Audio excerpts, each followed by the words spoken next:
The monitor's steady mechanical beep was the soundtrack to the last 15 years of my life. It was a sound I'd come to hate, a constant reminder of my duty, my cage. I adjusted the blanket over my mother-in-law, Eleanor Vance, her frail body barely making a dent in the hospital bed we'd installed in the living room. For 15 years I had been her primary caretaker. I bathed her, fed her, read to her, and endured her increasingly bitter and demanding nature. All while supporting my husband Alistair as he climbed the academic ladder from a small-town college instructor to a celebrated professor of literature. "You are the backbone of this family, Clara," people would tell me. "A saint." Alistair would echo the sentiment, his hand on my shoulder, his eyes full of a performative gratitude that, in my youthful naivety, I mistook for love. "I couldn't have done any of this without you, my love. Once I'm tenured, I'll make it all up to you." I believed him. I had given him my inheritance to fund his research, abandoned my own acceptance into the prestigious Rosewood Academy of Art, and followed him to this sleepy town. I managed our household, navigated the complex social politics of the university with his colleagues, and meticulously polished his public image. I was the invisible hand guiding his success. On her deathbed, Eleanor's gnarled hand gripped mine with a surprising strength. Her eyes, clouded with pain, found mine. "Clara," she whispered, her voice a dry rustle, "in my next life, I would still choose you as my daughter-in-law." Tears I didn't know I had left streamed down my face. I thought it was an acknowledgement, a final thank you that would make all the sacrifice worthwhile. Alistair held me that night, his embrace tight. "You've worked so hard, Clara. It's over now. From this moment on, I will spend the rest of my life making it up to you. Our life begins now." I clung to those words like a lifeline. I truly believed the suffering was over. I was a fool. Eleanor wasn't even in the ground when he handed me the papers. We were in our study, surrounded by the books he loved more than me, the degrees I had helped him earn. He wasn't alone. Standing beside him, her hand possessively tucked in the crook of his arm, was my childhood best friend, Isabel. "Clara," Alistair said, his voice devoid of the warmth it had held just days before. "It's time we were both honest. I've put up with this charade for 25 years. I am finally free." He looked at Isabel with a devotion I had never seen directed at me. "The only woman I have ever loved is Isabel. Sign the papers. There's nothing here for you anymore." The world tilted on its axis. The air vanished from my lungs. Isabel had the decency to look at the floor, but I saw the faint, triumphant curve of her lips.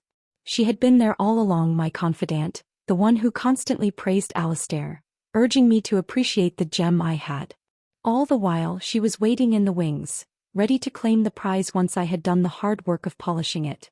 I was forced out with nothing. The house, the bank accounts, the investments, all in his name. My name was nowhere. I had been his wife, not his partner.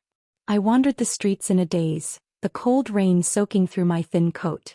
The world was a blur of indifferent lights and faceless people. I didn't see the car, didn't hear the screech of tires. There was only a sudden, brutal impact, a sensation of flying, and then nothing. When I opened my eyes, I was staring at a gaudy, floral-patterned teacup. The scent of bergamot and cheap perfume filled the air. Disoriented, I blinked. Across from me, a young man with neatly combed brown hair and wire-rimmed glasses was smiling shyly. He was lean, his suit slightly too large, his eyes holding a carefully constructed sincerity. "A real hidden gem, my dear," a voice chirped to my left. I turned. It was Mrs. Albright, the town's most notorious matchmaker. She beamed at me. "Good character, filial, so respectful. Alistair Vance is a catch. Whoever marries him will be blessed for life." My heart stopped. Alistair Vance. I looked at the man across from me. Younger, yes, but it was him. The same earnest facade, the same warm smile that didn't quite reach his eyes. My hands trembled, clattering the delicate cup against its saucer. I looked down. In my hand was his matchmaking profile, the same one I had pored over with hopeful excitement a lifetime ago. A torrent of memories, of betrayal, of neglect, of a life wasted, flooded me. The pain of the car accident was nothing compared to this visceral, soul-deep agony. I saw it all again. His cold dismissal, Isabel's smug face, my own broken body on the rain-slicked street. I took a deep, shuddering breath. The past 25 years hadn't been a dream. They were a warning. I looked at Alistair, at his performative gentility, and I saw the pathetic, selfish core of the man he would become. I saw the chains waiting for me.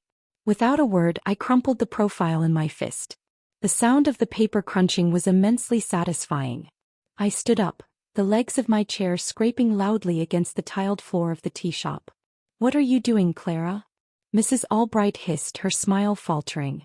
I ignored her, my gaze fixed on Alistair. His smile had frozen, confusion clouding his features. "Miss Webb," he said, using my maiden name. "Is something wrong?" I tossed the crumpled ball of paper into a nearby trash can. The action felt symbolic, like discarding my own cursed future. "Sorry," I said, my voice surprisingly steady. "I don't think we're a good match." His smile vanished completely. He pushed his glasses up the bridge of his nose, a nervous habit I remembered well. "Miss Webb, have I done something to offend you? We can take our time to get to know each other. There's no need to be hasty." Mrs. Albright grabbed my wrist, her grip surprisingly strong. "Clara, don't be a fool. A man of his caliber? You won't find better. Don't make a rash decision you'll regret." I gently but firmly pulled my hand back, my eyes never leaving Alistair's. In my past life, this very gentlemanly facade had deceived me for decades. I had mistaken his poverty for temporary hardship, his calculated charm for noble character. "There's no misunderstanding, Mr. Vance," I said, my lips curving into a faint, cold smile. "You're a good man. But I'm simply not the right woman for you." With that, I picked up my bag and turned to leave. "Clara." His voice was sharp and his hand shot out, grabbing my wrist. The contact sent a jolt of revulsion through me. I turned back and fixed him with an icy glare. He seemed to realize his mistake and loosened his grip immediately. "Miss Webb, I just feel it's such a pity," he pleaded, his voice soft again. "I promised my mother I would find a gentle, capable wife like you." "Then keep looking," I cut him off, shaking his hand off as if it were a diseased thing. "And Mr. Vance? Stop following me. It looks bad." I didn't look back. I walked out of the noisy, cloying tea shop and into the bright, early summer afternoon. The breeze brushed against my face, warm and alive with possibility. I filled my lungs with the fresh air, feeling the weight of a 25-year sentence lift from my shoulders. Good, I thought, a fierce, joyful determination blooming in my chest. There's still time. Just then my purse buzzed. I pulled out my flip phone, a relic I hadn't held in decades, and saw the name on the screen. Isabel. My best friend. My killer. I swiped to answer, my hand steady. "Clara. How did it go?" Her voice was a saccharine melody of false concern. "Mrs. Albright just called my mother in a panic. She said you walked out on Alistair Vance. What happened?" "She said he's wonderful." I leaned against the rough bark of a sycamore tree, watching the dappled sunlight play on the pavement. I smiled, a genuine, ruthless smile. "I met him," I said. "Oh, wonderful. So what is he like?" "Just like Mrs. Albright said," I replied, my tone light. "A real hidden gem." On the other end of the line, Isabel let out an audible sigh of relief. "I knew it, Clara. You have to seize this opportunity. For us women, marrying a good man is the most important thing. Don't worry, once you marry Mr. Vance, I'll treat him like my own brother." The words were a perfect echo of my past life. A script she was following perfectly. Later, when I was exhausted from caring for Eleanor, she would be the one to comfort Alistair. While I scraped together funding for his projects, she would be the intellectual companion at his conferences.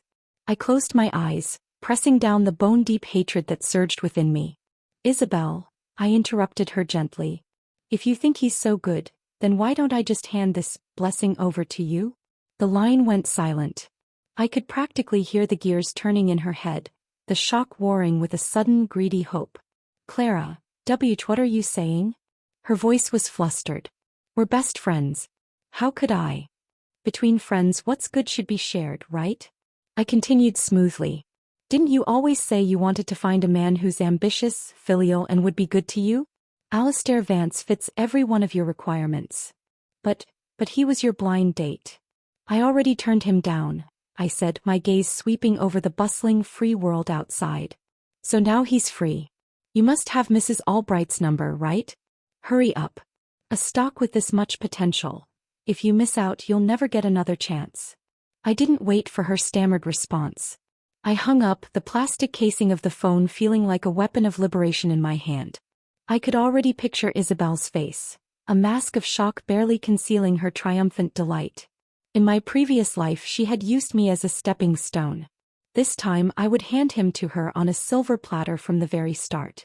I wanted to see, without my family's money and my relentless sacrifices paving the way, how Isabel planned to live her dream life with the man she adored. Let them have each other. I had a life to reclaim.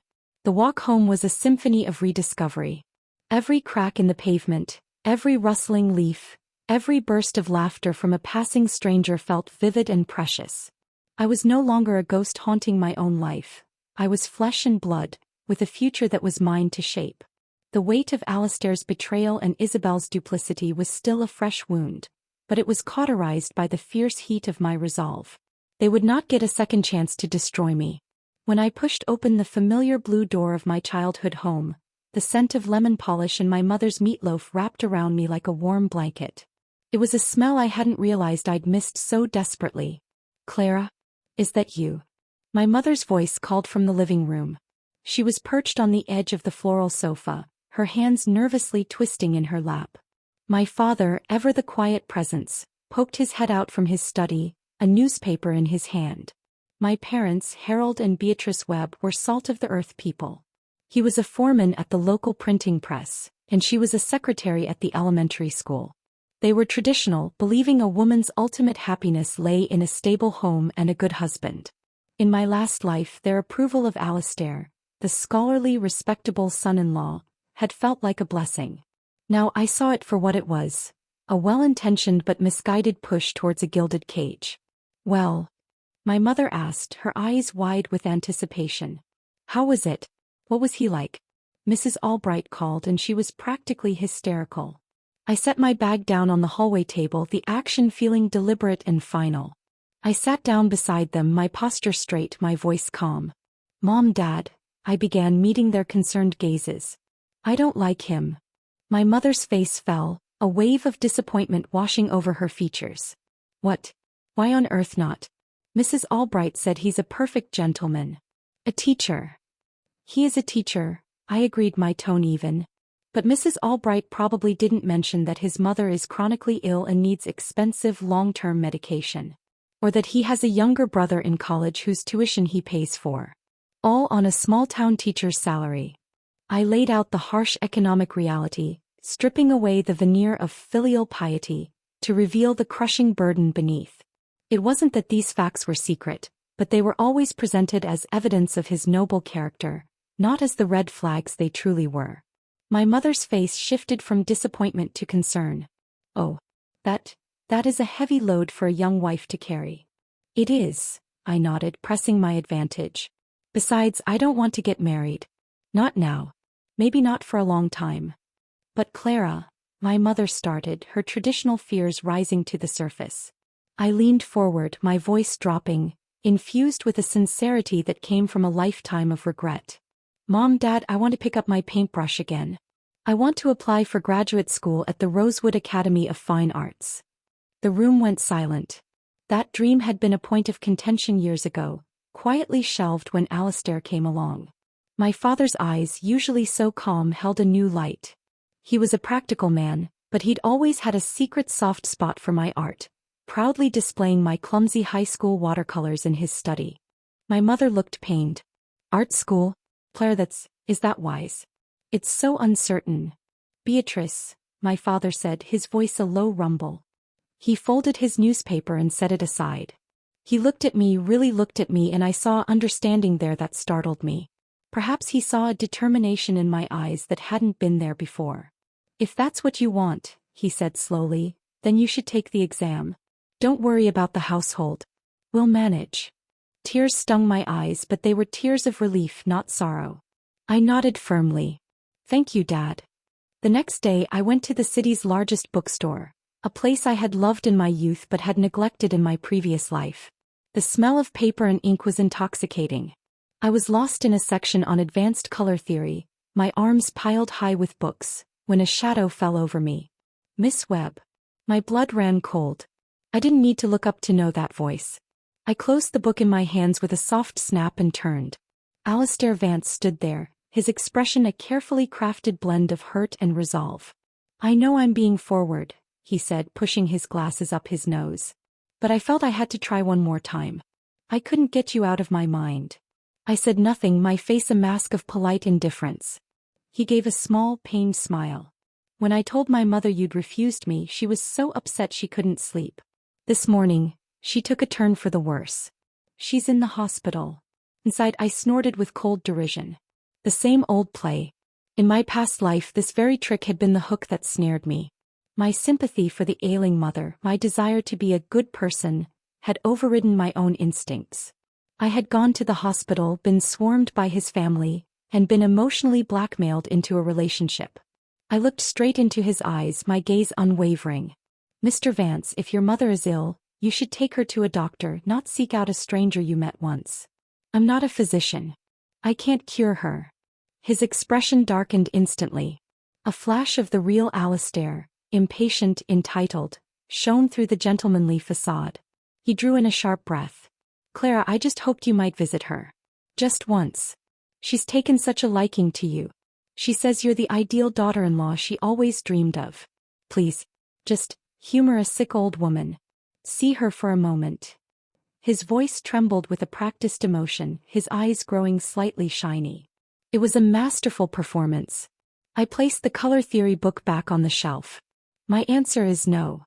"Clara Webb," he said, his voice rising, drawing glances from other shoppers. "How can you be so cold-hearted?" I stopped and met his furious gaze, my own calm and steady. "Mr. Vance, we have no relationship beyond one failed blind date. Your behavior, shouting at me in public, is harassment. Please stop." His chest heaved. "Fine. Fine. Fine," he bit out, the words laced with a venom I remembered well. His eyes were cloudy with a deep-seated resentment.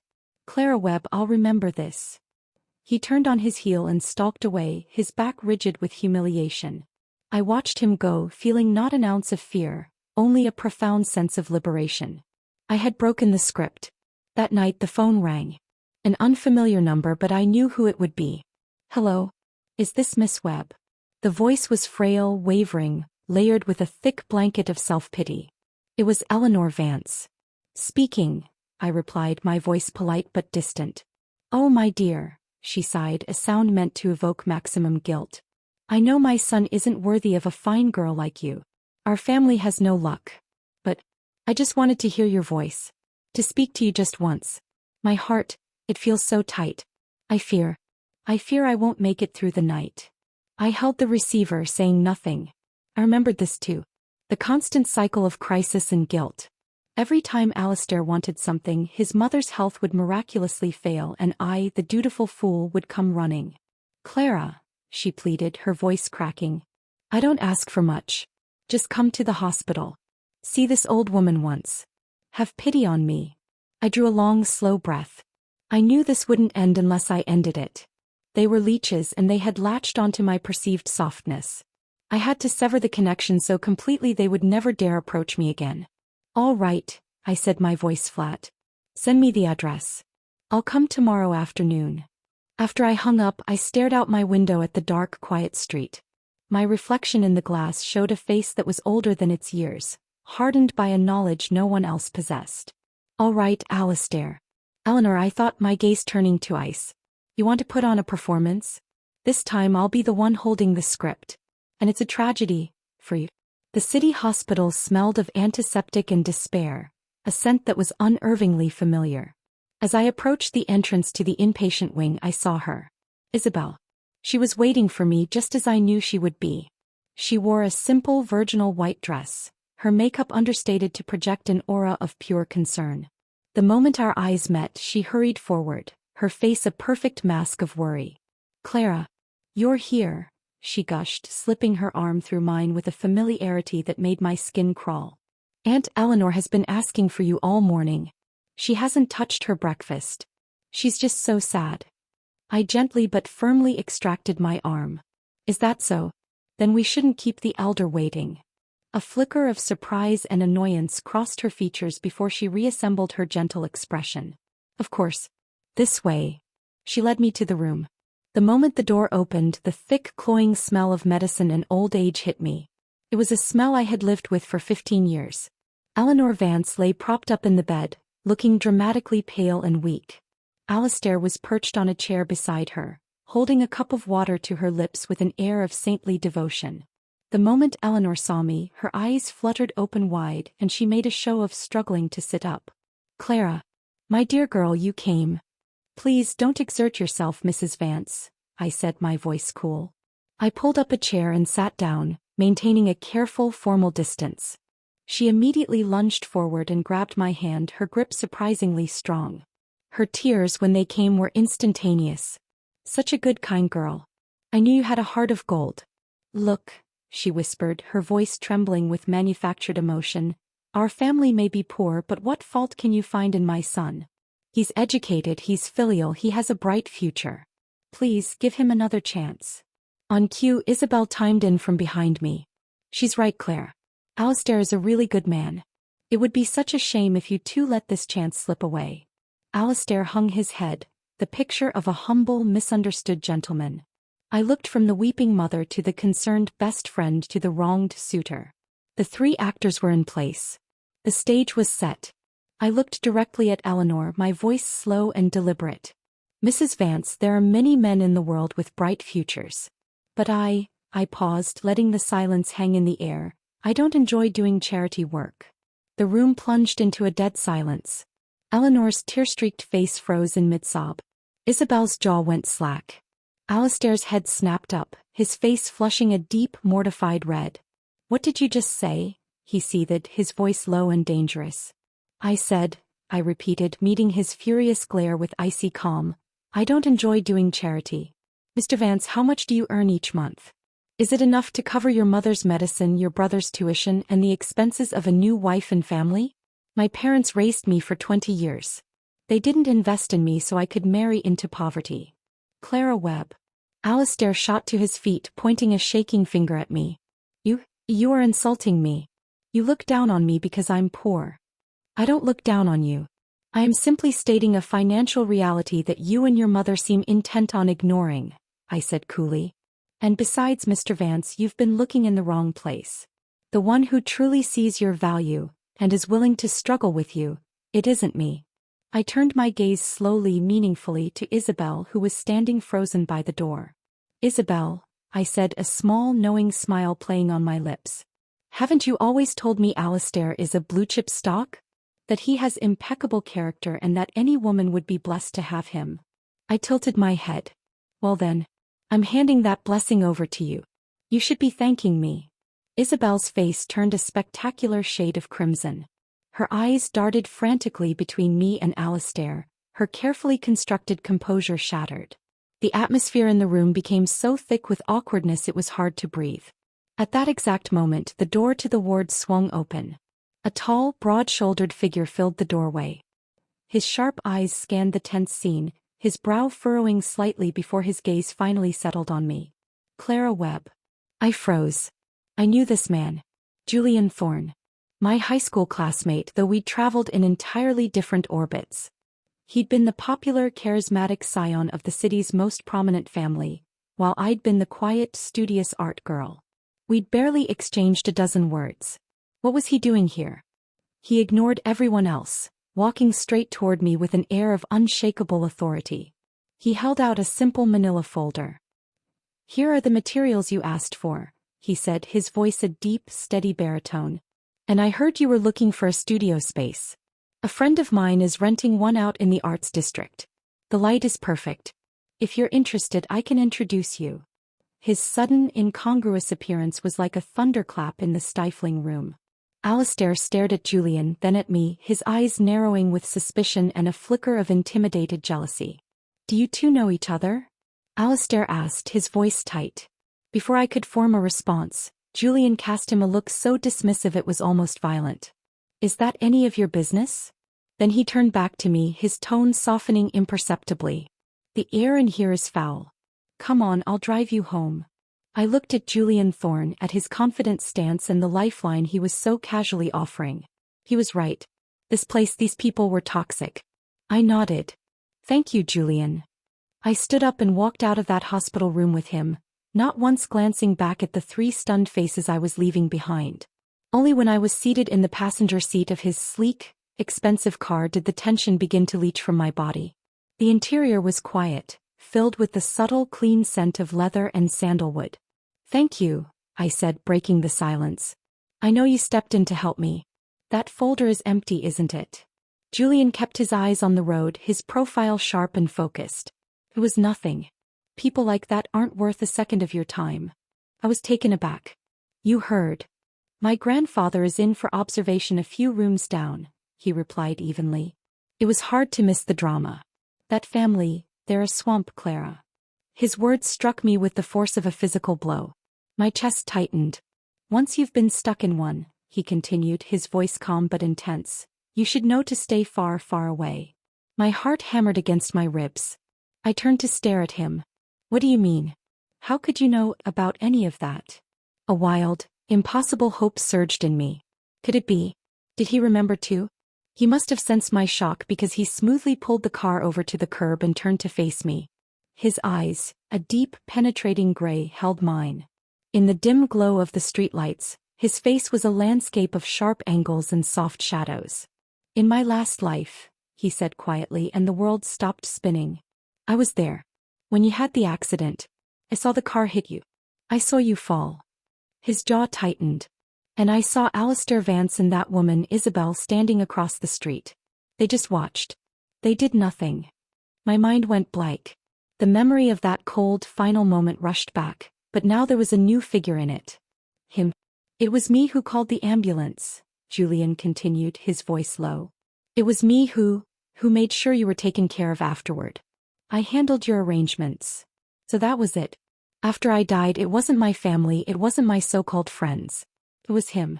A virtual stranger." A tear escaped, tracing a hot path down my cheek. "Don't," he said, his voice rough as he handed me a tissue from the glove compartment. "Don't waste tears on them. They're not worth it." I took it, wiping my face roughly. "Thank you, Julian. Truly. Thank you." "Don't thank me," he said, restarting the car. "I just knew that wasn't the ending you were meant to have." He paused, then added, "You have a real gift. I still remember your painting, the one of the abandoned mill under a stormy sky, from the senior art show. You had so much raw talent. And then you just stopped." I caught my breath. That painting. I'd poured my teenage angst into it, thinking it was clumsy and melodramatic. I'd never imagined anyone, least of him, would remember it all these years later. A part of my heart, long frozen, began to thaw. "You want to apply to Rosewood, don't you?" he asked. "Yes.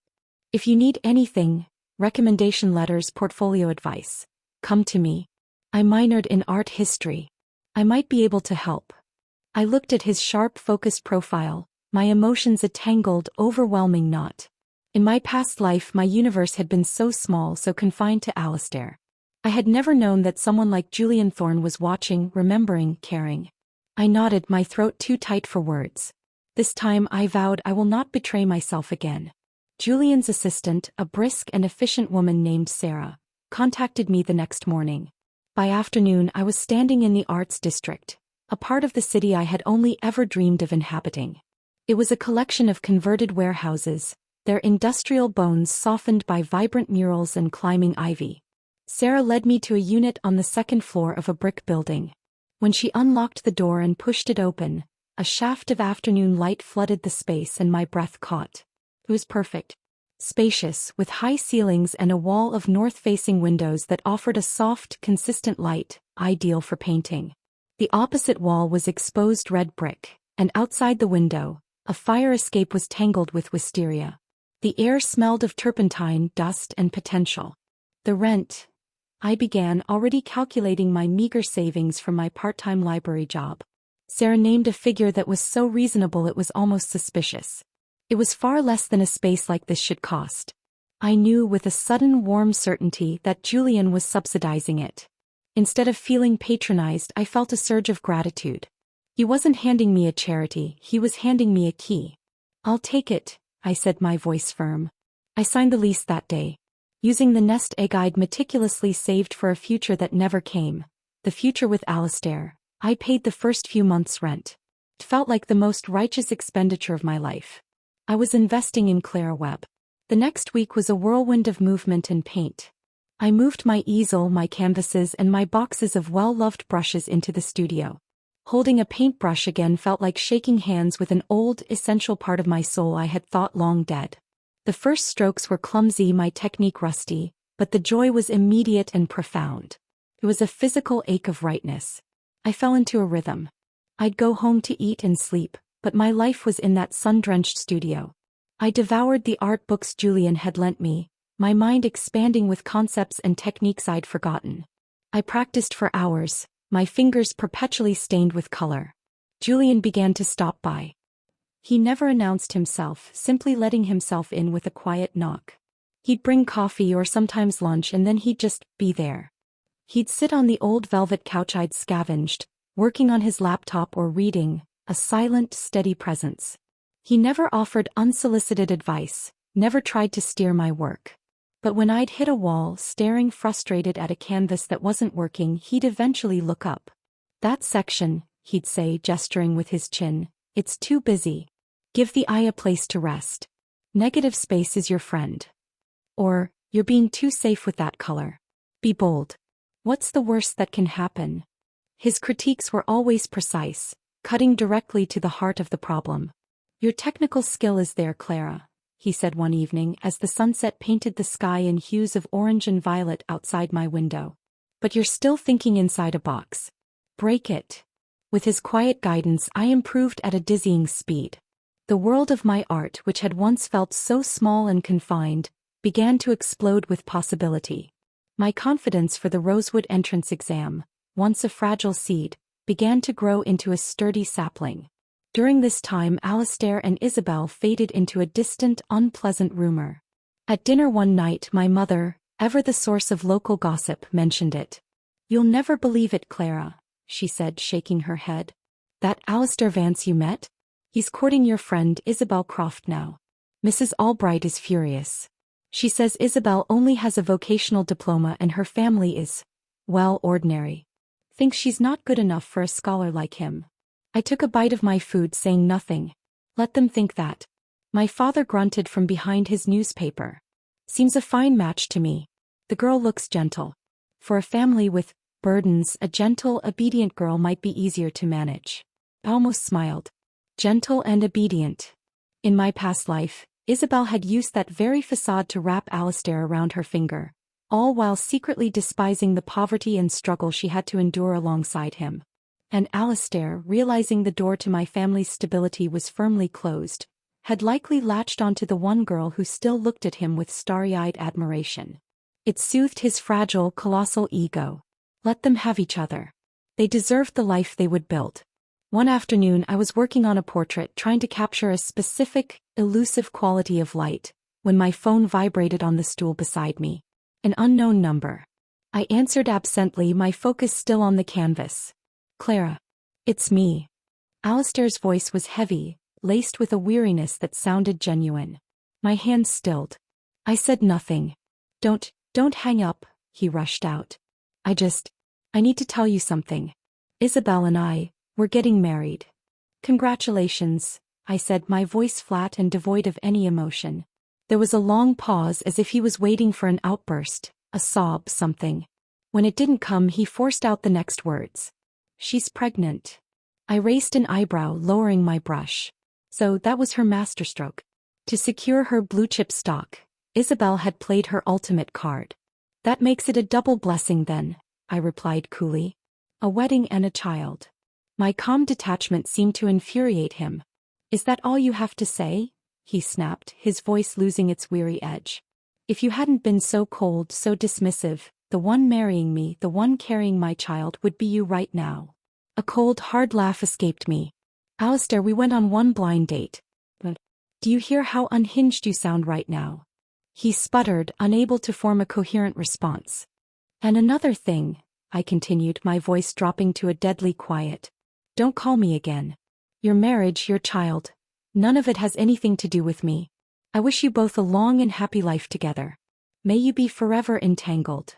I hung up and immediately blocked the number. I stood there, my hands trembling not with hurt, but with a residual boiling anger. Letting people who don't matter affect your mood is a waste of creative energy. I started. Julian was standing by the door, his work bag slung over his shoulder. I hadn't even heard him come in. How much had he heard? I muttered, setting my brush down with a clatter. He walked over and stood behind me, looking not at me but at my painting. His calm presence was a balm. "The way you've handled the reflection in her eyes is exceptional," he said, his voice steady. "You've captured a real soul there." His words, so specific and affirming, instantly dissolved the knot of frustration in my chest. He had a way of doing that, of pulling me back from the brink with a simple, honest observation. I turned to look at him and the question tumbled out before I could stop it. "Julian, why are you so good to me?" His gaze shifted from the canvas to my face. His gray eyes were deep, unreadable pools. For a long moment he was silent, and the only sound was the distant hum of city traffic. "Maybe," he said finally, his voice low, "because in you I see a regret I don't want repeated." I didn't understand, but he didn't elaborate. He simply gestured back to the portrait. "Focus on your painting, Clara. The exam isn't far off." I nodded, pushing my confusion aside. He was right. There was no room in this new life for the ghosts of the old one. I picked up my brush again, the vibrant, living colors on my palette a stark contrast to the gray memory of Alistair Vance. The graduate entrance exams arrived on a crisp, clear autumn morning. Walking into the hall, I felt a calm I hadn't known in either lifetime. This wasn't a desperate gamble. It was the culmination of months of focused, joyful work. My brushes were extensions of my will. The theories Julian had helped me refine were a second language. For 2 days I poured everything onto the paper and canvas, my mind clear, my hands steady. When I walked out after the final session, I lifted my face to the sky, feeling as if a weight I'd carried for decades had finally been lifted. No matter the result, I had done this for myself. There were no regrets. The results would take over a month. Refusing to sit idle, I began taking on freelance design work. Julian, true to his word, became an invaluable connection. He introduced me to the owner of a new high-end patisserie looking for a complete brand overhaul. I spent a week immersed in their world, sketching concepts that married classic elegance with a modern, whimsical touch. On the day of the presentation, Julian came with me. His presence in the sleek conference room was a silent anchor. The client, a sharp-eyed woman named Madame Laurent, flipped through my portfolio, her expression unreadable. Then she smiled. "This," she said, tapping the final design, a delicate Art Nouveau-inspired logo. "This is the soul of my brand. You have a remarkable eye, Mademoiselle Webb." She agreed to the collaboration on the spot and transferred a staggeringly large deposit into my account. For the first time in my life, I had earned a significant sum purely through my own skill and vision. The feeling was intoxicating. It was validation not as a wife or a caretaker but as Clara Webb, the artist. That evening, I insisted on treating Julian to dinner at a small, intimate French restaurant as a thank you. The warm glow of the candlelight flickered across his face, softening its sharp lines. "Thank you, Julian," I said, raising my glass of wine. "Truly. For everything." He clinked his glass against mine, his eyes holding mine. "You did the work, Clara. I just opened a door. You were the one who walked through it." We talked for hours. Not about the past but about art, about his work in venture capital, about our hopes for the future. I found to my surprise that we shared an uncanny resonance. With Alistair, conversation had been a one-way street. He held the floor on academia and his ambitions, while I listened and supported. There was always a chasm between his intellectual world and my domestic one. But with Julian we were equals. We debated, we challenged each other, we respected each other's minds. It was a connection I had never experienced before. After dinner we walked along the riverbank. The night air was cool, the city lights reflecting on the dark, swirling water. Felt easy, natural. Then Julian stopped and turned to me. "Clara," he said, his voice steady but softer than usual. "What are your plans? After the results come out?" "If I pass, I go back to school. If not, I focus on building my studio and my client list," I replied, curious about the intensity in his gaze. "Have you considered another possibility?" he asked. "What possibility?" He looked at me, his gray eyes serious in the moonlight. "For example, being my girlfriend." The world seemed to tilt. My breath hitched. I stood there, frozen, my mind a whirlwind of conflicting emotions. I admitted to a deep fondness for him, a reliance, perhaps even the beginnings of love. But the scars of my past life were still livid. The memory of Alistair's betrayal, the crushing weight of a love that had been a lie, made me instinctively recoil from the vulnerability of a new commitment. Julian, I stammered, my heart a frantic drum against my ribs. He saw the panic in my eyes. He didn't press. Instead, he sighed softly and reached out, gently brushing a stray strand of hair from my face before letting his hand rest on my head for a brief, comforting moment. "Don't be afraid," he murmured. "I'm not asking for an answer now. Take all the time you need. I'll wait." His touch was warm, the simple gesture flooding me with a sense of safety I hadn't felt in so long. Just as I was about to find my voice, a shrill, venomous cry shattered the peaceful night. "Clara Webb, you shameless homewrecker." I turned. Isabel, her body swollen with pregnancy, was storming toward us, her face contorted with rage. Behind her, Alistair trailed, his expression a dark storm of humiliation and anger. Ignoring her condition, Isabel lunged at me, her fingers curled into claws. "You couldn't have him, so you're trying to steal someone else's now? You pathetic." Julian moved instantly, stepping smoothly in front of me and catching her wrist with an effortless, firm grip. His expression was glacial. "Control yourself," he said, his voice like sharpened steel. Alistair hurried forward, grabbing Isabel's arm. "Isabel, stop this. Have you lost your mind?" She shoved him away, jabbing a finger toward me, her voice rising to a hysterical shriek. "Look at her, Alistair. We're not even married yet and she's already latched onto a richer man. She's doing this to get back at us. She can't stand to see us happy." Passers-by were staring now. I felt a cold fury settle in my bones. "Isabel, you're delusional," I said, my voice cutting through her screams. "My life has nothing to do with you or Alistair. Don't you dare talk back." She trembled, spittle flying from her lips. "If it weren't for you, would he be comparing me to you every day? Saying I'm not as smart, not as understanding, not as capable as you were? What spell did you cast on him?" I laughed then, a cold, harsh sound. "Alistair's nature is to be dissatisfied. He needs a servant, not a partner. He doesn't want a woman to cherish. He wants one to worship him. It seems you're failing at the one thing you were hired to do." Alistair's face went from red to a sickly white. "Enough. You're humiliating me," he roared, trying again to drag her away. "I'm not leaving." Isabel fought him, tears and mascara streaming down her face. She turned her wild eyes back to me. "Clara, please. I'm begging you. You have this man, you have everything. Just let Alistair go. Give him back to me." She was painting herself as the victim, casting me as the villainous other woman to an audience of strangers. Their judging glances felt like physical blows. It was Julian who spoke again, his voice projecting calm authority. "Mr. and Mrs. Vance," he said, the address a deliberate provocation.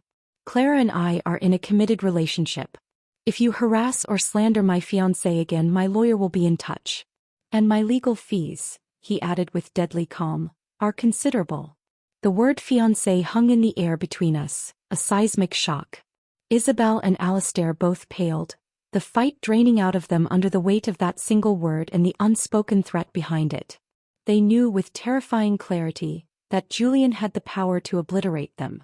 With a final venomous glare, Alistair finally managed to drag a sobbing Isabel away. Julian turned back to me, his brow furrowed with concern. "Are you all right?" I nodded, though I was shaking. I looked up at him, the question tumbling out. "Julian, did you just say, fiancé?" His gaze held mine, unwavering. "It was a strategic term in the moment," he explained calmly. "To make them back down permanently." Then his eyes softened and his voice dropped. "But if you were to agree, it could become the truth at any time." My heart began its frantic pounding all over again.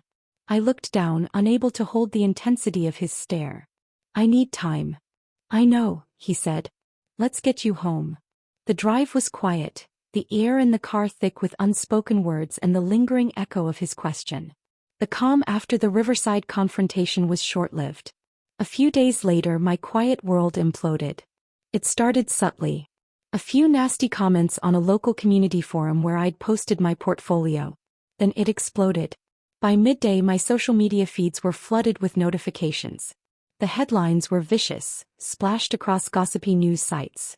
Aspiring artist dumps struggling teacher for millionaire. The shocking betrayal behind a local love story. And the most damaging one, how a gold digger destroyed her best friend's family. The articles were a masterclass in twisted narrative. I was painted as a calculating social climber who had cruelly rejected the hard-working filial Alistair Vance, only to become consumed with jealousy when he found happiness with my devoted best friend Isabel. According to the posts, I had then set out to seduce him away from her, and when that failed I'd snagged Julian Thorne out of spite. The comment sections were a sewer of misogynistic vitriol. Women like her are a plague. She didn't want him, but she can't let anyone else have him. Typical. That poor pregnant girlfriend. My heart breaks for her. My hands turned to ice as I scrolled. I felt naked, exposed, and violently ill. This was Isabel's doing. This was her revenge. She couldn't beat me in a fair fight, so she was trying to destroy my reputation, to poison the well before my career could even begin. I was frozen in my studio, the vibrant colors on my canvases seeming to mock me when my phone rang. It was Julian. Clara. I've seen it. His voice was a low, steady rumble devoid of panic. Don't be afraid. Don't respond to anything. Don't look at the comments. Let me handle it. Trust me. Those 2 words, trust me, spoken with such absolute conviction, were a lifeline. I clung to them. Okay, I whispered, my voice trembling. For the next 48 hours the storm only worsened. The story gained traction. Someone claiming to be a colleague of Alistair's came forward, painting him as a martyred saint, a brilliant academic whose spirit was being crushed by my relentless harassment. I became a national punching bag. I barricaded myself in my studio, the walls that had once felt like a sanctuary now feeling like a prison. I was too terrified to go outside, too ashamed to even check my phone. Then on the morning of the 3rd day the tide turned with the force of a tsunami. A prominent legal blogger, known for dissecting high-profile defamation cases, published a meticulous, point-by-point evisceration of every slanderous article. He highlighted the lack of evidence, the logical fallacies, and most importantly, the clear legal liability for libel and emotional distress. Minutes later, Thorne Capital's legal department issued a press release. It was cold, formal, and devastating. It announced the filing of multiple lawsuits against Isabel Croft, Alistair Vance, and several of the most vocal media outlets for defamation, intentional infliction of emotional distress, and conspiracy. The release demanded not only retractions and public apologies but also sought substantial monetary damages. The internet, ever fickle, began to stir with doubt. But the killing blow was yet to come. Later that afternoon an audio file was leaked to every major news outlet. With a sinking heart I pressed play. A man's voice, slick and unfamiliar, spoke first. The articles are live, just like you wanted. They're getting a lot of traction. When do I get the rest of the payment? Then Isabel's voice, clear and dripping with venom. Wait until that bitch Clara Webb is completely ruined. You'll get every penny. I'll make sure she never shows her face in this city again. There was a pause and then Alistair's hesitant voice. Isabel, isn't this going too far? Isabel's cold laugh was chilling. Too far. She humiliated you. Humiliated us. Let me be clear, Alistair Vance. This city isn't big enough for both her and me. She goes down or I do. The recording detonated across the digital landscape.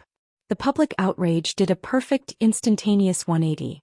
The mob that had cursed me now turned its fury on the true villains.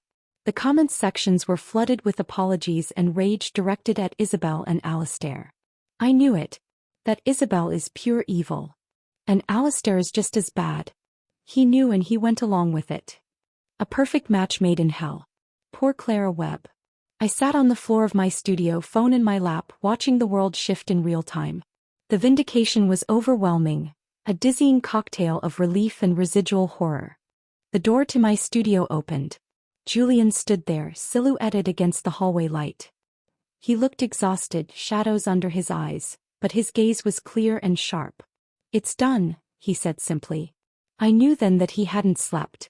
He had been orchestrating this entire defense, this brutal, precise counterattack for the past 3 days. All for me. Julian, I whispered, standing up. My legs felt weak. Thank you. The words were utterly inadequate. He shook his head, crossed the room in a few strides and pulled me into his arms. His embrace was not gentle. It was fierce, possessive, a shelter in the storm.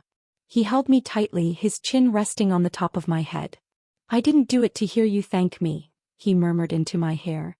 I buried my face in his chest, breathing in the familiar scent of sandalwood and crisp cotton. His heart beat a strong, steady rhythm against my ear. I just couldn't stand to see you hurt again, he sighed, his voice heavy with a pain that seemed older than this single event. In my last life I watched you walk into a tragedy and I was too far away, too powerless to stop it. The feeling was unbearable. So this time I told myself if I ever got another chance, I would never let you be victimized again. His arms tightened around me. This isn't pity, Clara. And it's not just about now. I've loved you since high school. Since I saw you standing in front of your easel in that sunlit art room, completely lost in your world, your eyes full of a light I'd never seen anywhere else. I loved you even then. I went rigid in his arms, my breath catching. I couldn't process it. But back then, he continued, his voice laced with a deep regret, I was an idiot.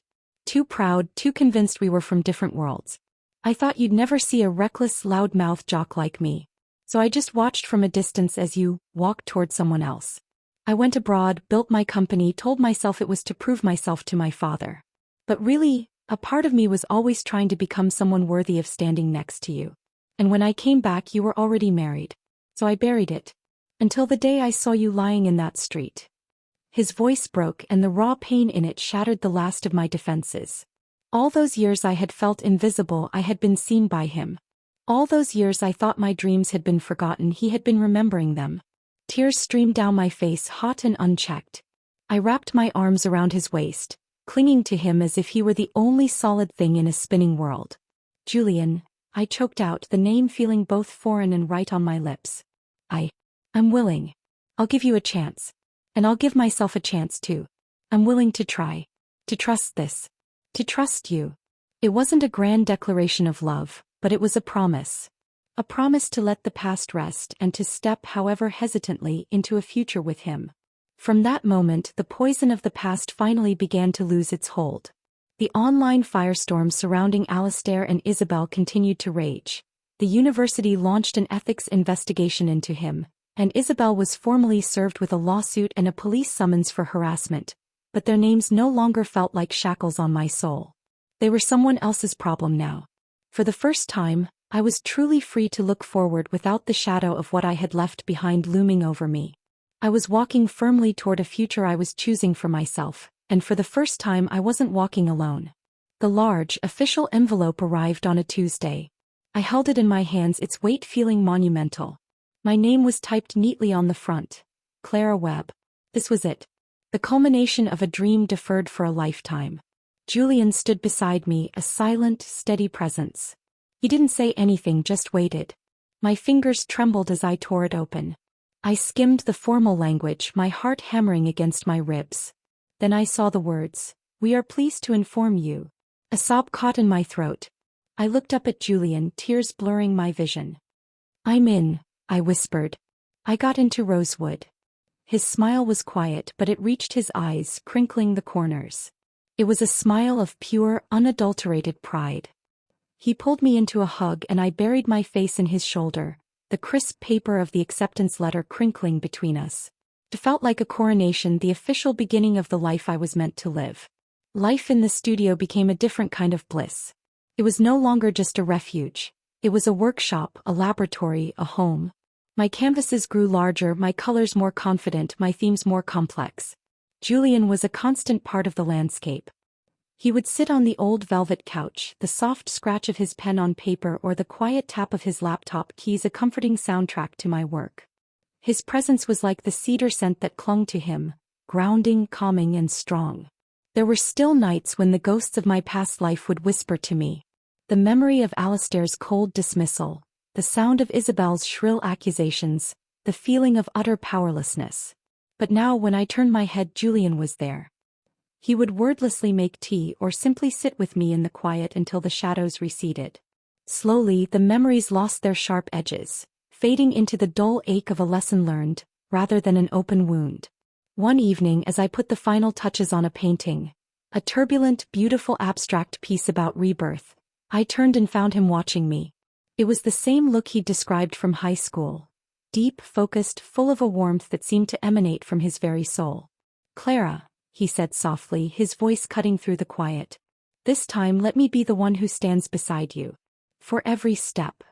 I set down my brush and walked over to him. I placed my paint-stained hand in his.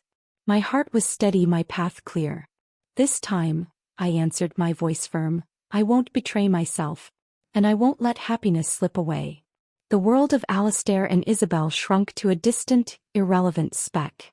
I heard through the grapevine that the university had placed Alistair on unpaid administrative leave pending the outcome of his ethical review. His academic career, the thing he had valued above all else, was in ashes. Isabel, burdened with a pregnancy and a lawsuit she could never hope to win, had become a social pariah. Their great love was being tested in the crucible of consequence, and I had no doubt it was crumbling under the pressure. I felt nothing for them. Not hatred, not pity. Just a vast, profound indifference. My life was filled with color and light. My freelance work flourished, with Madame Laurent recommending me to her circle of elite clients. I was no longer just an artist. I was Clara Webb, a name that was beginning to carry weight. Julian and I settled into a rhythm that was both exhilarating and deeply comfortable. We were partners. He challenged my mind, supported my dreams, and in his arms, I found a safety that allowed me to be fully, completely myself. One Saturday he took me to a gallery opening. It was a show for a famous sculptor, and the place was thronging with the city's elite. I wore a simple emerald green dress, feeling confident and wholly in my element.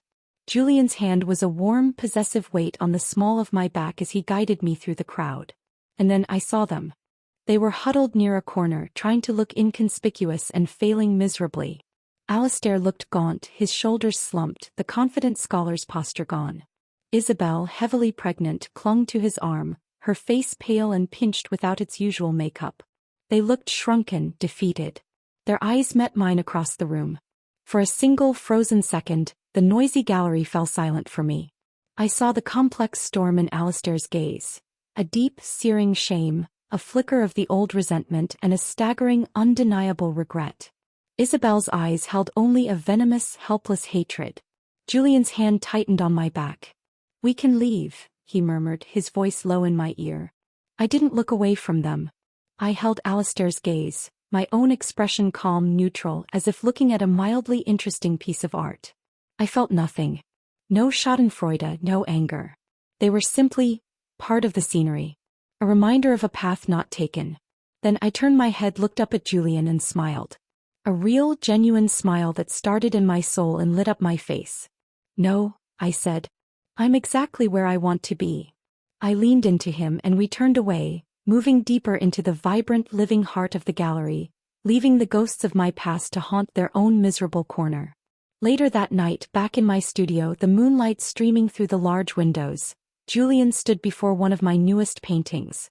It was a landscape, not of a place but of a feeling, wide, open fields under a vast, star-dusted sky, a sense of boundless freedom. "This is you," he said, his voice full of quiet awe. I came to stand beside him, our shoulders touching. "This is us," I corrected softly. He turned to me then, his gray eyes serious in the silver light. He didn't get down on one knee. There was no grand gesture. It was just Julian being utterly, completely direct. "Clara Webb," he said. "Marry me." It wasn't a question. It was a statement of intent, a promise. And this time I didn't hesitate. There was no panic, no fear. There was only a rightness that settled deep into my bones. "Yes," I said. The word was simple, but it felt like the most important one I had ever spoken. It was a vow to myself as much as to him. A vow to embrace this second chance at life, love, and art with everything I had. He kissed me then, and it felt like a seal on our future. Outside, the city slept, but inside my studio, surrounded by the evidence of my reclaimed dreams and held by the man who had loved me across lifetimes, I was finally, completely home. Part 8 will be a brief epilogue set a few years in the future, showing the full flowering of Clara's new life. Part 8, the masterpiece. 5 years later.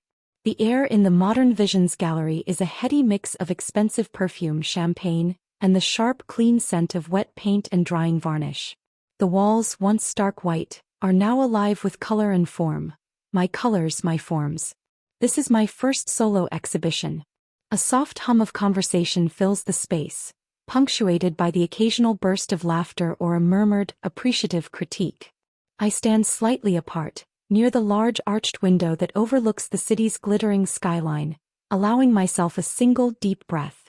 My hands, now often stained with a rainbow of pigments I once thought I'd abandoned forever, are clasped calmly in front of my simple black dress. Nervous. A warm, familiar voice murmurs in my ear. An arm slips around my waist, pulling me back against a solid, steady chest. I lean into the embrace, a smile touching my lips without me having to turn. No, I answer, and it's the truth. Not nervous. Just present. Julian rests his chin on my shoulder. You should be. The critic from the Art Chronicle just left. He was using words like ferocious talent and a stunning debut. Madame Laurent is over by the triptych, telling anyone who will listen that she discovered you. I laugh softly, the sound swallowed by the gentle din of the crowd. I let my gaze sweep across the room, taking in the faces, collectors, curators, fellow artists, friends. My parents are beaming near the entrance, my father's arm proudly around my mother's shoulders. They never quite understood my art, but they understand this. My success, my happiness. My life is a canvas I finally have the skill to paint.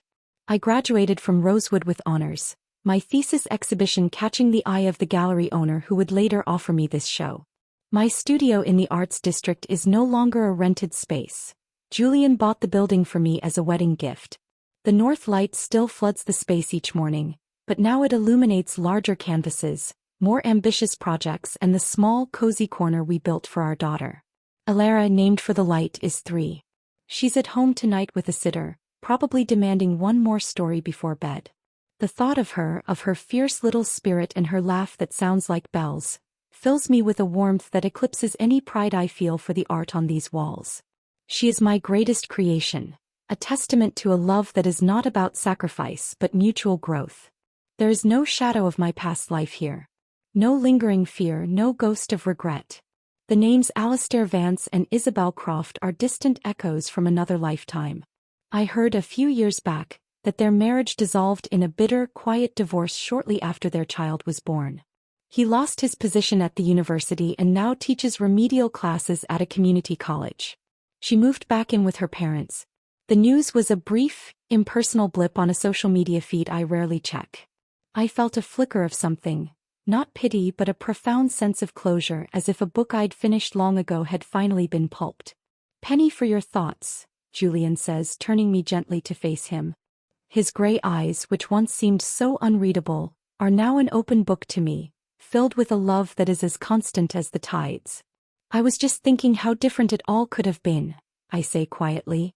He brushes a thumb over my cheekbone, his touch infinitely gentle. "But it isn't. This is what is. This is what you built." He's right.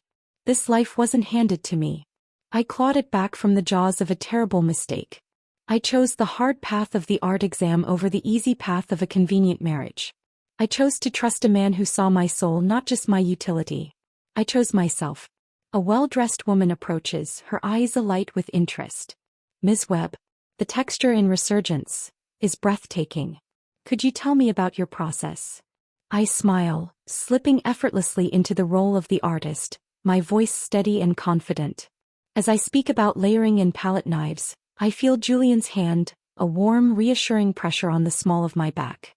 He is my anchor, my partner, the man who loved me enough to wait for me to learn how to love myself.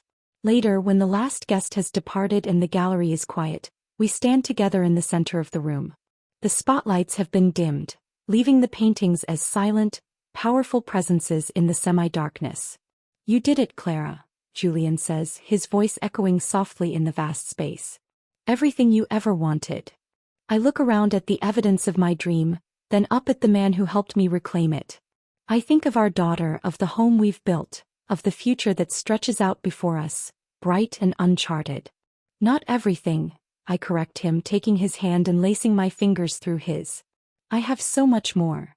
We walk out into the cool night air, the city lights blurring into a beautiful abstract painting of their own. The past is a closed door, a finished sketch in a forgotten notebook. The future is a blank canvas, waiting for our next bold, brilliant stroke. And for the first time in both my lives, I am not afraid to pick up the brush. The end.